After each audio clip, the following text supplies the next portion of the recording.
నంద్యాల జిల్లా నందికొట్కూరు మున్సిపాలిటీలో కౌన్సిలర్ల తీరు కాయరాజా కాయ్ ఆటను మరిపిస్తోంది.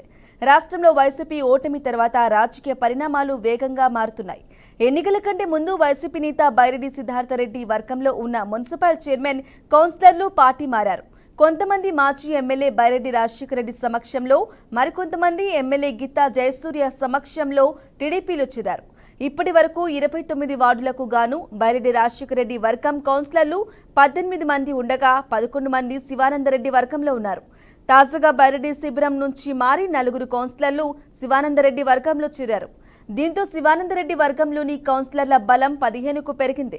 ఇందులో బైరెడ్డి వర్గ కౌన్సిలర్లు 13 మంది ఉండగా శివానందరెడ్డి వర్గ కౌన్సిలర్లు 15 మంది ఉన్నారు. ఒకే ఒక కౌన్సిలర్ వైసీపీలో ఉన్నారు. దీంతో కౌన్సిలర్లను తమ వైపుకు తిప్పుకునేందుకు 2 వర్గాల నేతలు సిద్ధమైనట్లు తెలుస్తోంది.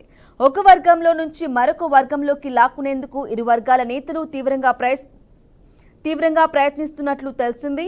బైరెడ్డి శిబిరం నుంచి వచ్చిన కౌన్సిలర్లకు ఎమ్మెల్యే గీతా జయసూర్య కండువా కప్పి పార్టీలోకి ఆహ్వానించారు. మొత్తానికి కౌన్సిలర్ల తీరుపై నియోజకవర్గంలో చర్చ మొదలైంది.